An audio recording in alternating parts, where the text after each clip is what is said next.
correspondiente al 27 de marzo de 2019.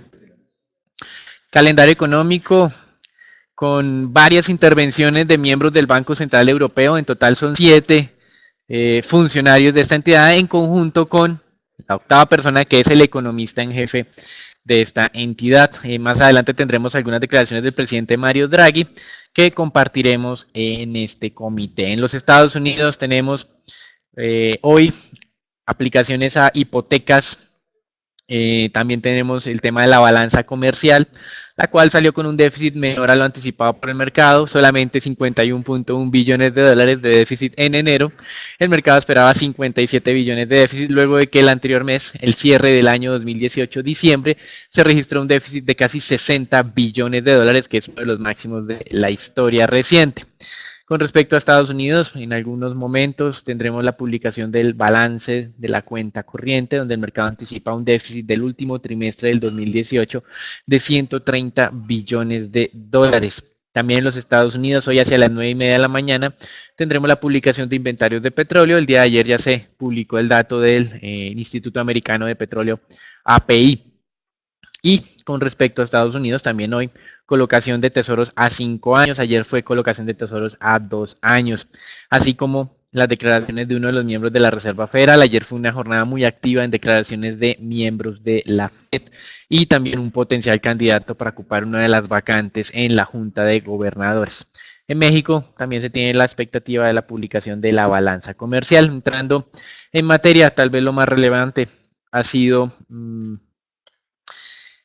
lo que ocurrió en China con las utilidades de las empresas industriales, las cuales al acumularse enero y febrero presentan una caída del 14%, principalmente afectadas por sector automotriz, refinación de petróleo, la parte de químicos y el sector siderúrgico. En Europa, el Parlamento del Reino Unido sigue sin definir el rumbo del Brexit. Hoy van a realizar una serie de votaciones no vinculantes para el Ejecutivo, pero en el que van a volver a consultar si quieren un Brexit sin acuerdo, si quieren reversar todo este proceso del Brexit, lo cual en teoría implicaría más adelante la convocatoria de un nuevo referendo, o si quieren un Brexit con algún tipo de acuerdo. Entre las posibilidades que está obviamente es el alcanzado por la primera ministra Theresa May.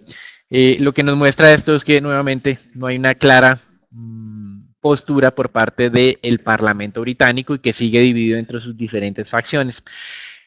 Están creciendo los rumores de que la primera ministra va a poner a consideración del Parlamento su cargo, es decir, lo está ofreciendo. Ella se ha defendido en las 2 mociones de censura que se han, digamos, promovido durante los últimos 3 meses, pero en esta ocasión ella dice, mire, estoy dispuesta a salir de la jefatura del gobierno británico siempre y cuando el Parlamento apoye el plan que ella alcanzó, los acuerdos alcanzados entre su administración y la Unión Europea.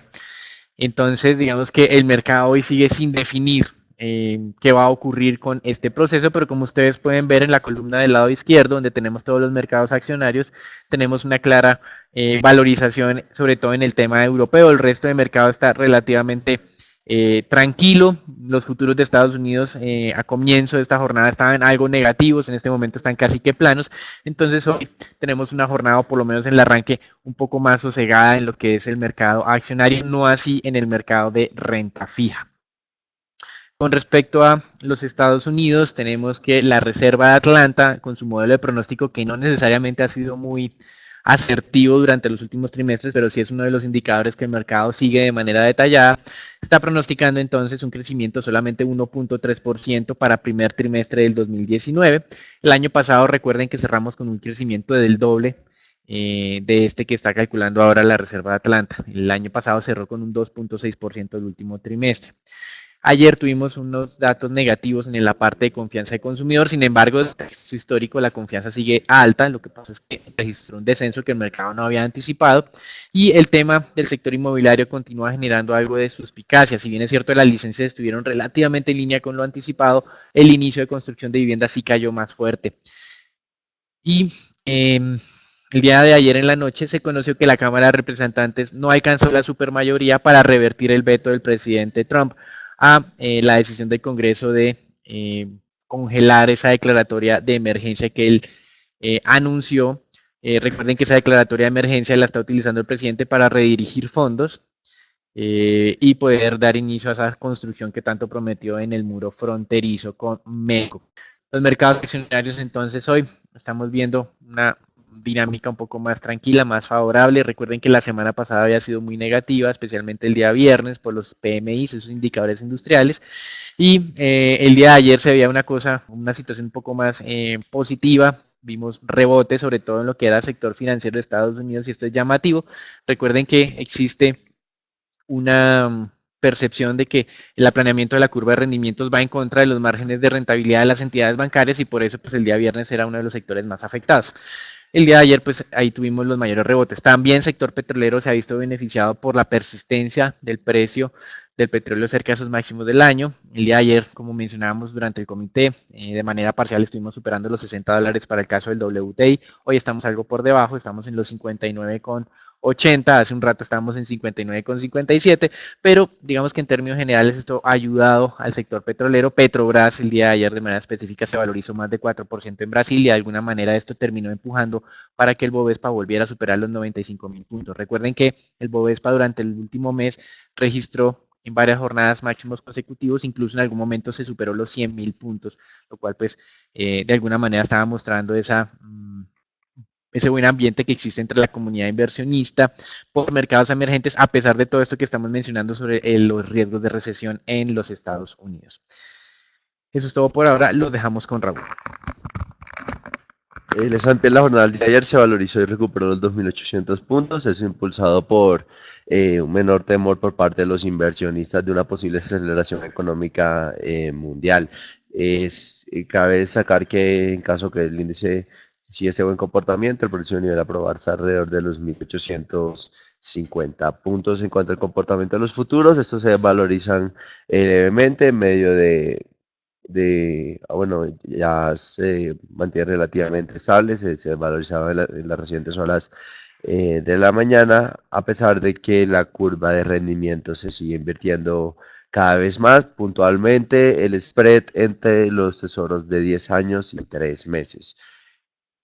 En cuanto al comportamiento del dólar, en la jornada del día de hoy, el dólar pierde valor, principalmente, bueno, perdía valores en las recientes jornadas, se volvió y está ganando valor, principalmente destacar que Mario Draghi mencionó que planea seguir retrasando la subida de intereses, lo cual recientemente generó fortalecimientos del euro. La libra esterlina se fortalece por segunda jornada seguida, donde May mencionó que consideraría dejar su cargo en caso de que se ratifique su plan Brexit con la Unión Europea, es decir, May podría renunciar en caso de que el Parlamento británico acepte ese plan Brexit. Y por otra parte, el presidente del Consejo Europeo mencionó que la Unión Europea debería estar abierta a una prórroga más larga al Brexit a lo estimado inicialmente. Destacar principalmente en cuanto al comportamiento de las divisas, el dólar neozelandés se debilita fuertemente, cae alrededor de 1.6%, a pesar de que el Banco Central mantuvo inalteradas las tasas de interés alrededor de 1.75. Destacar principalmente que el discurso del Banco Central fue que el país mencionara que es probable que el próximo movimiento sea a la baja, el cual es completamente diferente al estimado por todos los analistas, teniendo en cuenta las razones por las cuales el Banco Central neozelandés considera eso, es teniendo en cuenta una mayor desaceleración económica del país oceánico. Además, el yen gana valor en medio de un entorno de mayor búsqueda de activos refugio por parte de los inversionistas. Eso fue todo por el mercado de divisas, lo dejo el mercado de commodities con Daniel. Como mencionábamos previamente, el tema petrolero se ha mantenido estable cerca de los $60 el WTI. Ayer mencionábamos de las especulaciones acerca de problemas de la operación en el principal puerto de embarque de Venezuela, José. Esta madrugada tuvimos confirmación, efectivamente miembros del sindicato de PDVSA ratificaban que por temas de suministro de energía habían registrado problemas operativos en este importante hub que tiene Venezuela. Por otro lado, y aprovechando la coyuntura en contra de PDVSA, Paraguay ha utilizado una estrategia en un tribunal internacional de arbitraje para no pagarle una deuda de $300 millones, y ese tribunal de arbitraje aceptó, digamos, en cierta medida esos argumentos de defensa. Básicamente, el argumento no es que no les deba el dinero, sino que en Venezuela hay un gobierno ilegítimo y que por eso se congelaba el proceso del Tribunal de Arbitraje.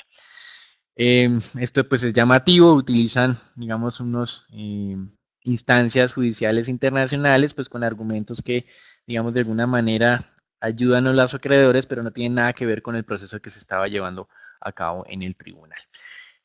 Con respecto al tema del petróleo, recuerden que nosotros hemos tenido un objetivo para este año de los $60 para el WTI, ya lo alcanzamos. Esto no quiere decir que el WTI no pueda subir más. De hecho, lo raro es que el WTI se mantenga en esos objetivos que tenemos nosotros. Generalmente está o por arriba o por abajo. Entonces, pues hay que continuar haciéndole seguimiento a este tema. Nuestro objetivo de 60 no quiere decir que nos vamos a mantener ahí, simplemente es un objetivo que tenemos en términos de promedio anual. Eso es como la aclaración que queremos hacer nuevamente. Eso es todo por ahora, los dejamos con Raúl. Por el lado del reporte de inventarios, API aumentaron sorpresivamente 1.9 millones de barriles, contrario a una caída estimada por el mercado de 1.2 millones de barriles puntualmente de Reuters, y las existencias de gasolina cayeron más de lo estimado por el mercado, 3.5 millones de barriles contra 2.8 millones de barriles, teniendo en cuenta esta sorpresiva comportamiento de inventarios. Podemos ver que el crudo en la jornada del día de hoy pierde levemente valor y como tal, eh, el nivel a mantener sería el nivel de los $60 por barril en referencia a WTI. En cuanto al comportamiento del oro, esto se mantiene relativamente estable.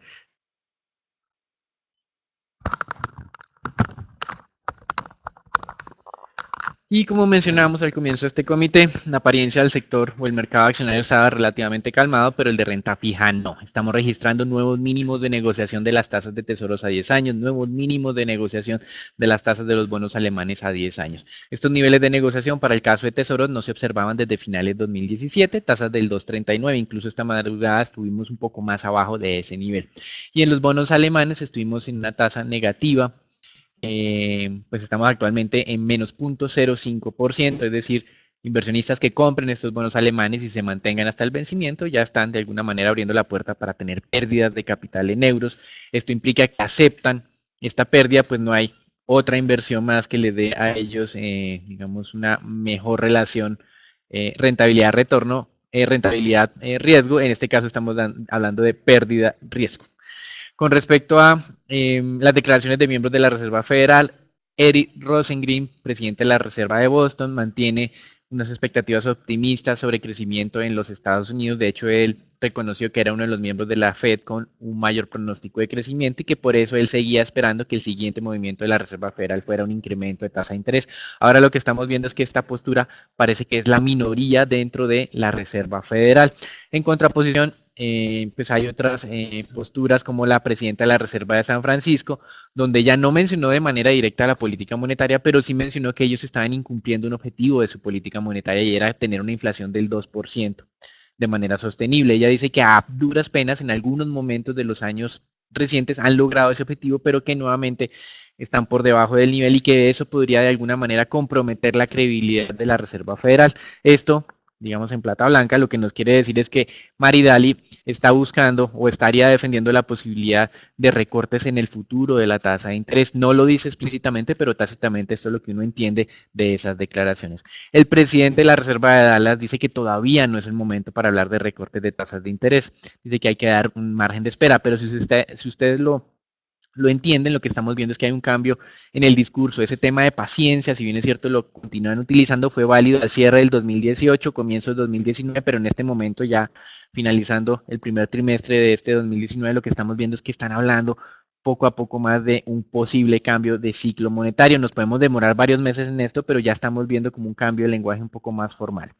Y esto es aún llamativo teniendo en cuenta que Stephen Moore es uno de los nominados por el presidente Trump para ocupar una de las vacantes de la Junta de Gobernadores en los Estados Unidos. Recuerden que Estados Unidos, la Reserva Federal, tiene un cuerpo o un órgano colegiado en el que hay cerca de 12 votos anuales. En total son 19 miembros, de los cuales son 12 presidentes de reservas de distritos y 7 miembros de la Junta de Gobernadores. Aquí lo que estamos viendo es que esta nominación de Stephen Moore es para esa Junta de Gobernadores y la posición de él es muy clara. Criticó a la Reserva Federal por incrementar la tasa en diciembre y dice que se debe bajar la tasa en 50 puntos básicos en este momento.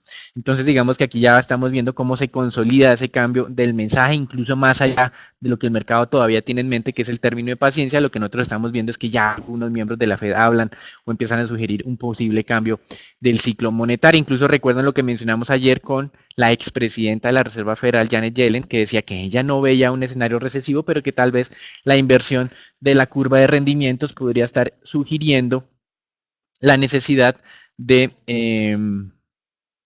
hacer algún recorte de tasa de interés. Y aquí nosotros tenemos la curva de rendimiento de los Estados Unidos. Como ustedes pueden ver, la línea verde es la tasa, la curva actual.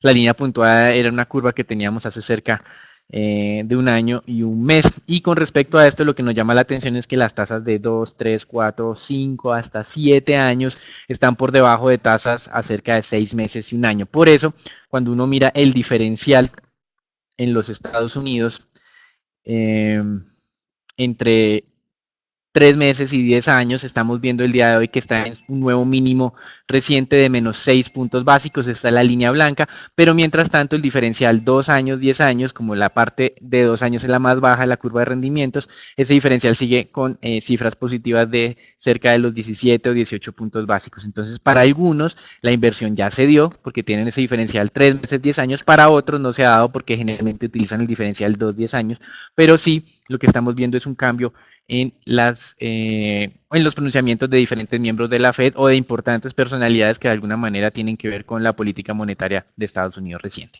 En Europa, como lo mencionó Raúl, hay una valorización del euro, pero las declaraciones de Mario Draghi también son cada vez como un poco más dovish, si nos gusta analizarlo así. Lo que él mencionó es que el Banco Central Europeo podría modificar su postura desde dos puntos de vista. El primero tiene que ver con la guía que da sobre las futuras tasas de interés. Él dice, se puede postergar ese momento de primer incremento de tasa de interés. Digamos que nosotros siempre hemos mencionado que de alguna manera el Banco Central Europeo replica las mismas decisiones de la Reserva Federal, pero con cierto rezago. En este momento estamos viendo que el Banco Central Europeo sigue hablando de en algún momento volver a incrementar la tasa de interés, no lo ha podido hacer. Y la segunda referencia que hizo el Banco Central Europeo dice, mire, estamos recibiendo muchas críticas por el sector bancario teniendo en cuenta las tasas de interés negativas. Allá también tienen esta discusión sobre el aplanamiento de la curva o la inversión de la curva y lo que esto implica para la rentabilidad de las entidades bancarias. Mario Draghi dice, mire, generalmente esta rentabilidad no la podemos asociar siempre sí o sí a los niveles de tasas de interés, pero en caso de que ellos evalúen o identifiquen efectos colaterales no deseables, es decir, la idea de tener tasas de interés bajas es que el costo del endeudamiento sea bajo y se acelere el crecimiento económico, pero lo que está diciendo Mario Draghi, si las entidades bancarias están mal, eso no me va a funcionar. Entonces dice, si identificamos efectos colaterales negativos en ese canal de transmisión de política monetaria, ellos podrían implementar otras estrategias para, de alguna manera, apaciguar o amortiguar estos efectos indeseables. No sabemos muy bien cuáles son esas estrategias, pero digamos que de alguna manera Mario Draghi está saliendo al paso a dos temas. Uno, la posibilidad de ser más flexibles en política monetaria y dos, de mitigar esos impactos negativos sobre el sector bancario como tal. Hasta aquí el reporte internacional. Recuerden hoy en resumen, mercado accionario relativamente tranquilo con algunas valorizaciones, petróleo cerca a los máximos de este año, temas de monedas, el dólar fortaleciéndose frente a mercados emergentes, pero perdiendo algo de valor frente a otros mercados desarrollados, y en temas de renta fija, nuevos mínimos recientes de las tasas de rentabilidad exigida en Estados Unidos y en Alemania. Eso es todo por ahora, los dejamos con Edwin y con Raúl. Buenos días, el día de ayer se conocieron los resultados de la encuesta de opinión financiera realizada por FEDesarrollo. En esta, los analistas esperan que la inflación a marzo cierre en 3.1%, levemente superior a lo que esperamos en GSC de 3.08%. Al cierre de 2019, los analistas esperan que la inflación se ubique en 3.2%, lo cual, como vimos también en la encuesta del Banco de la República, pues hubo varias correcciones a la baja en estas proyecciones, pasando de 3.4% a 3.2%.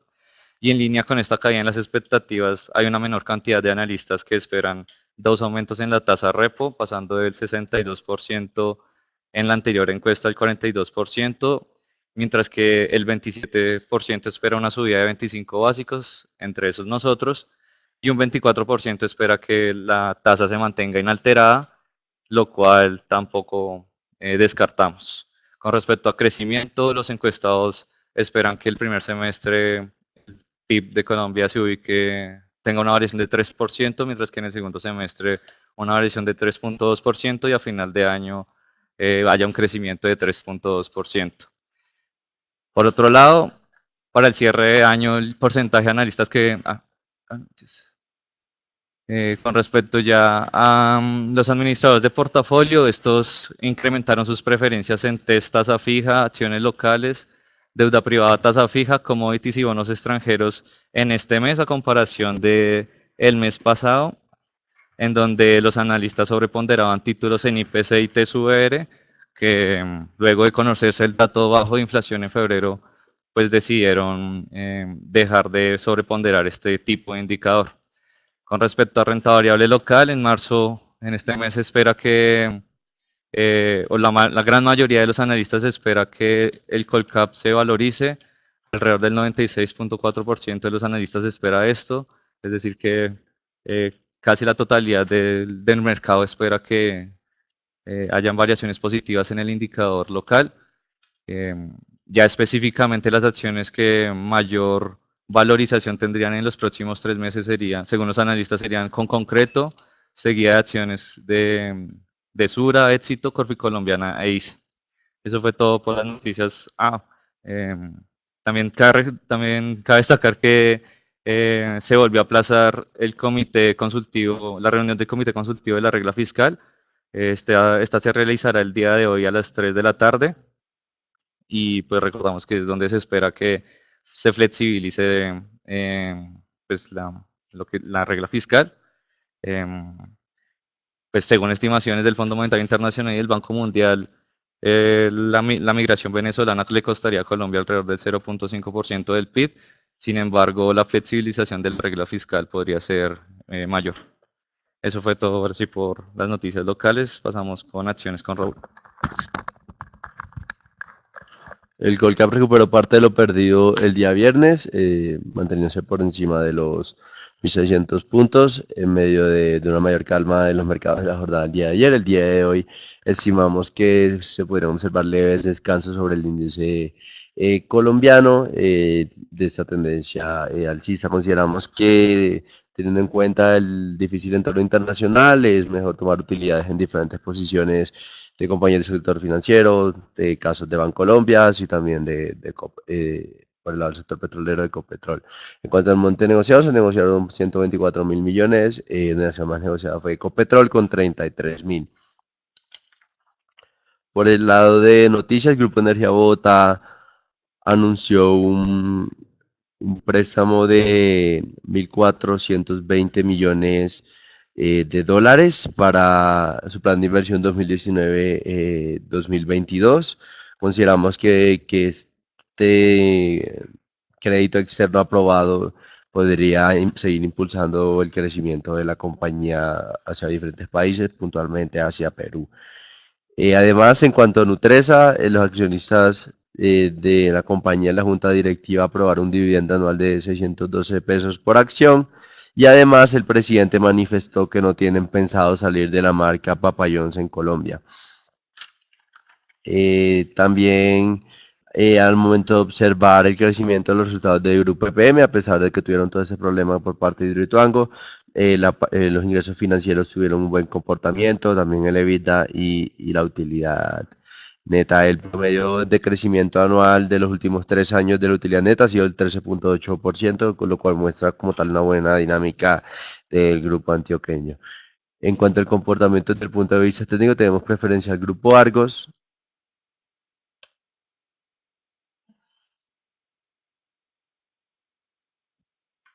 la cual se volvió a ampliar levemente su spread con su especie ordinaria, a pesar de que recientemente la Junta Directiva pusiera a consideración en la jornada de mañana la posibilidad de cambiar las acciones preferenciales en ordinarias y viceversa. Teniendo en cuenta ese comportamiento del spread, consideramos que eso nos podría dar señales que al parecer la junta directiva puede que no apruebe esto, o también que al momento de aprobarse la forma de ejecutarse como tal podría dificultar las oportunidades de arbitraje, teniendo en cuenta que a pesar de que de esta noticia el spread se ha mantenido relativamente estable. Y por otra parte tenemos la acción de TV,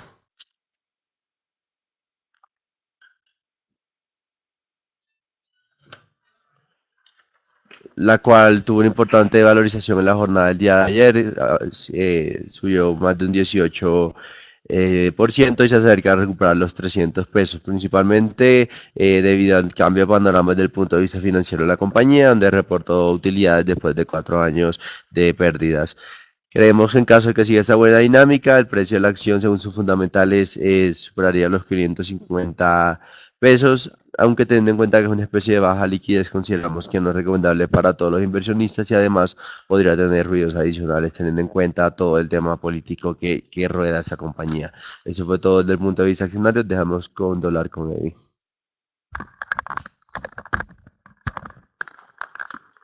La tasa de cambio, el peso colombiano continuó depreciándose en la jornada de ayer, en esta ocasión 0.74% y se ubicó en 3.155 pesos por dólar, con un monto de negociación de 832 millones de dólares, un poco bajo para lo que usualmente se observa.